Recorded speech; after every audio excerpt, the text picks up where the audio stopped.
let's talk about what the economy watchers would be looking out for, and that's the MPC policy, and fair amount of nervousness actually on the street, especially given the macro data that we've seen from the US. There are again fears emerging that perhaps the Fed is going to go into another round of a hike. And back home as well, while you keep a close eye on the Fed, so you do on the RBI as well. So let's talk about all of this. We have Sonal Varma joining in at the show right now. Sonal, great to have you on the show. What do we expect from the RBI this time? Another hike? What's the quantum likely? Yes, hi. So we are expecting a 35 basis point increase. So that should take the repo rate to 6.25. I think that's broadly expected. What will be a lot more important this time actually is the forward guidance that the MPC gives, because the effective rates have moved from the lower end of the corridor at 3.35 now to 6 or above, after the decision tomorrow. So given the lagged effects of monetary policy, I think the forward guidance is what will be a lot more important than the rate hike where a step down is expected.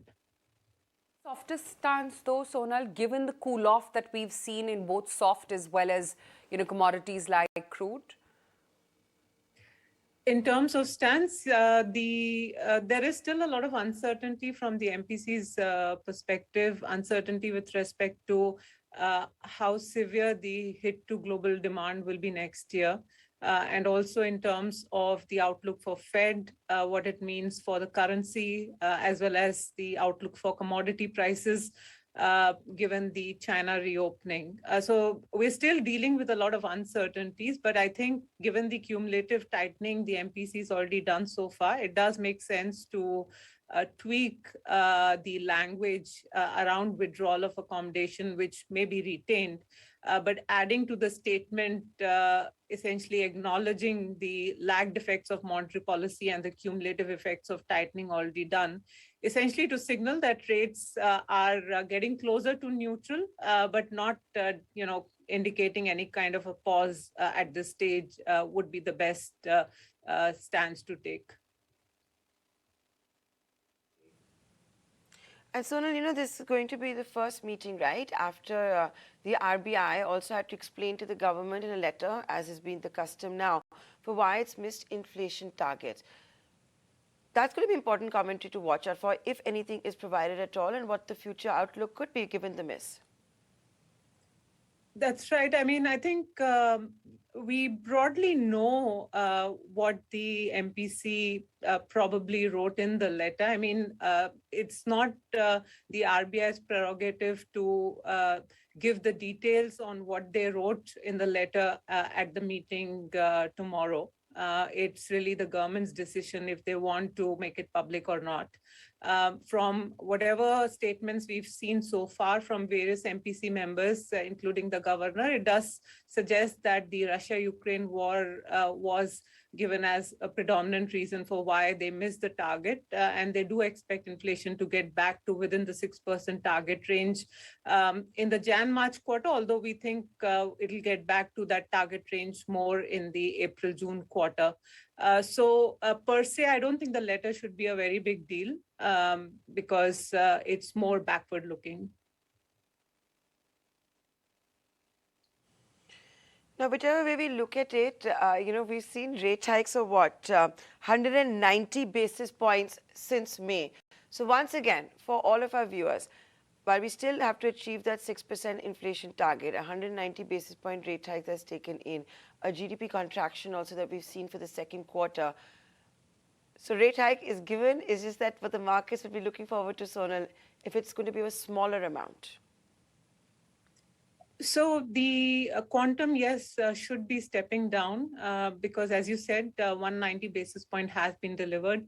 In fact, I would say it's more than 190 because liquidity was in surplus and the reverse repo rate at 3.35 was the effective rate. So effectively, rates have moved from 3.35 to actually 6 and therefore it's more like a 265 basis point in effective rate hikes.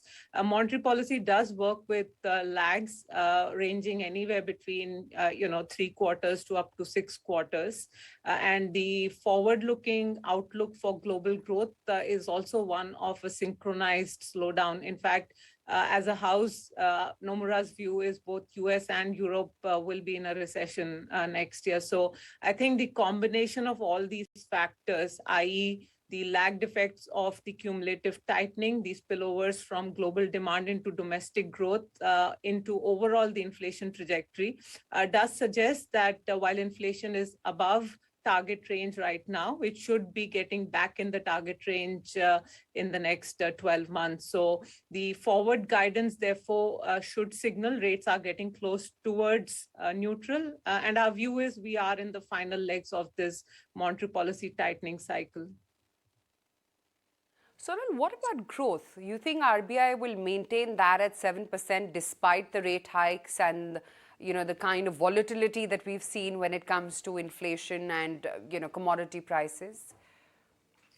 So the second quarter GDP number at 6.3% was actually bang in line with what the RBI was expecting. Although some of the high frequency data, particularly around exports and industrial production numbers, are suggesting that post-September, there has been a deceleration in the economic momentum. So while H1 is in line, second half of FY23 should be slightly lower. So the 7% projection that the RBI has, they could either retain it but flag downside risk or marginally lower it by 10 or 20 basis points, but not substantially. Now, I think what is more important is the FY24 growth projection, which they have right now at 6.5%. And given the impact of this year's tightening cycle will be felt in FY24 more notably, and the global outlook for 2023 calendar year being weak, we do think there are downside risks to the FY24 projection of 6.5%. It's not clear the RBI will make the downgrade this time around, but our own view is FY24 GDP will end up closer to 5.2% versus the 6.5% that the RBI has right now. Okay, we'll have clarity on all of that either tomorrow at the press conference of the RBI governor, or a lot more, of course, closer to union budget. Thank you so much, Sonal Varma, for joining us today. That's Sonal Varma of Nomura with the outlook ahead of the outcome of the Monetary Policy Committee meet.